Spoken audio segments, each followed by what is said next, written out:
Dark greetings, vinyl community. Today we are talking about seasonal records.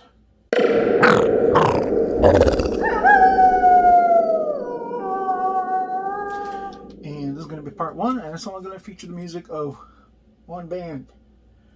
One band only.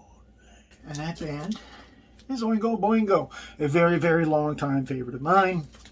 These are actually some of the records that I have had for the longest among like my whole collection. I'll start with the first one, which is probably the most famous one, Dead Man's Party. This one came out in 1980, whatever it was, and one of the coolest things about OINGO BOINGO records is that they've recorded these things really, really well. The band was huge back in the day. It was like 8 people or something. And of course, it was Danny Elfman's band, and Steve Bartek was the lead guitarist and arranger for all the different instruments and stuff. And they just made really good sounding records. Like the band themselves, I guess they're probably music snobbery people or something like that, could all really play their instruments. And it shows when you buy these things on vinyl and you play it through like a good amplifier with some pretty nice speakers, good setup, it sounds amazing. That's one of the best things about OINGO BOINGO, in particular for me, is that OINGO BOINGO on vinyl is an experience. So yeah, Dead Man's Party. Obviously mine is still in the shrink. Otherwise, buy a sticker on there. It's just a standard 80s MCA kind of thing. Dead Man's Party is a nice Halloween song. No One Lives Forever is an amazing Halloween-y kind of song. And then at the end, it's got weird science on it too. So why don't you have this record already? Anybody who doesn't have this record, and it's October, get the record. Get the record. Buy the record. Actually, I have no idea how much these things are running for nowadays. So could very well be very expensive. Maybe you don't want to get the record, but it's really good. This is probably, definitely one of OINGO BOINGO's top 2 records, I think. Dead Man's Party. Fantastic. Oh, yeah. There's even a cute little skeleton on the back, and obviously, party power. Party to the party people. Number 2 is going to be my favorite, second favorite, that is, OINGO BOINGO record. Nothing to Fear. And this one is also from 1980, whatever. And it's got the really good illustration on the front. Kitty cat, lizard. I guess it's Catman. It's Catman. God, that's a reference nobody's going to get. But yeah, Nothing to Fear. And one of the more interesting things with this particular pressing is upside down on the back. I don't think that was meant to happen, but I don't know.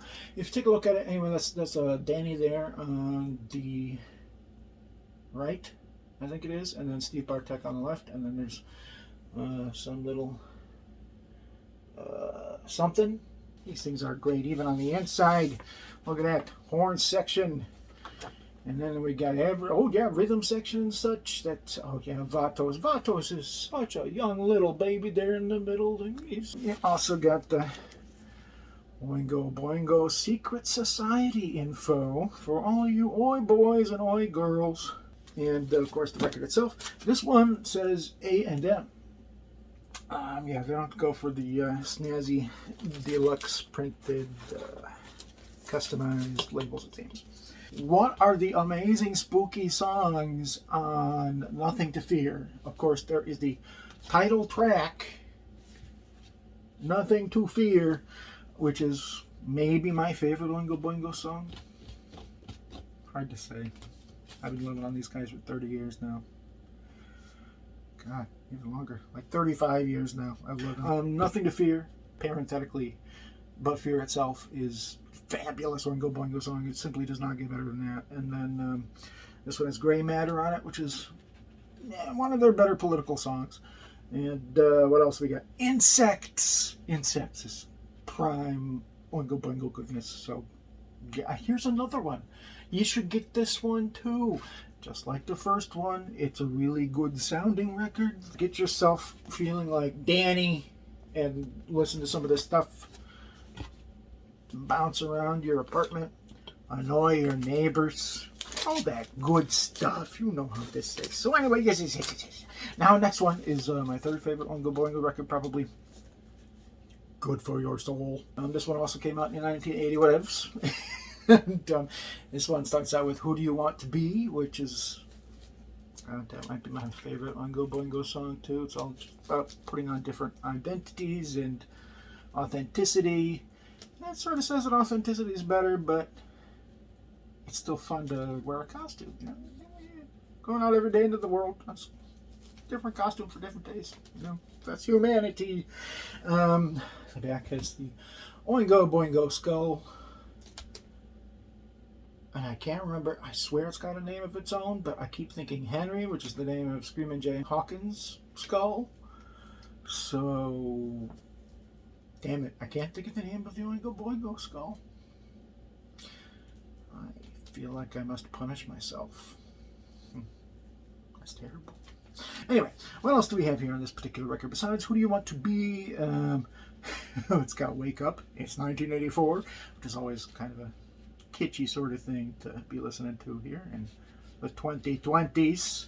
It ends with Little Guns, which is yet again maybe my favorite Oingo Boingo song. It's got Cry of the Vatos on there. It's just dorky as all hell. That's one of the best things about Oingo Boingo. It's just, it's scary stuff, spooky stuff or whatever. It's so damn dorky too. So dorky. No Spill Blood is on this record too.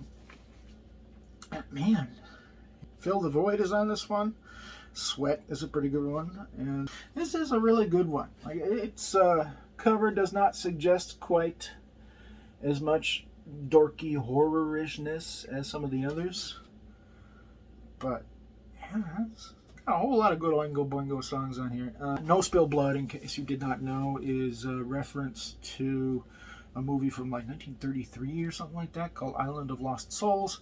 That's about a mad doctor who fuses the bodies of animals, well, of four-legged animals and two-legged people. Actually, no, I guess he just cuts up the four-legged animals and forces them to walk on 2 feet and to not be animals anymore. I mean, it's not as if us humans aren't animals, obviously. This is a song about a human monster. It's so good. No Spill Blood. And yeah, this record, once again, is nothing special. It's just like the A&M records. Anyway, this last one is certainly the least favorite of my Boingo records, but it's also probably the most valuable. Boingo Alive. This is just it's like a newly recorded greatest hits kind of thing. Boingo recorded this one in like 1988 or something, after they had been together for a decade, and it's got pretty much all of their, like, the songs that like the fans liked the most and the songs that they liked to play the most on there. They just went into the studio and re-recorded them, and some of the stuff about these versions of the songs are of course a little bit better than the originals, but for the most part I think this record, while once again sounding immaculate and just super well produced and manufactured, mastered and everything, just doesn't have quite the same zest of the original records. Since my copy is pretty daggone minty, I could probably sell this for $100. I think I might. Yeah, it would be sad to see it go. I mean, it's the Oingo Boingo gatefold that I have. Whole bunches of good photos of the band and Danny and Steve and Sluggo and Vatos and yeah, all of these guys. Leon.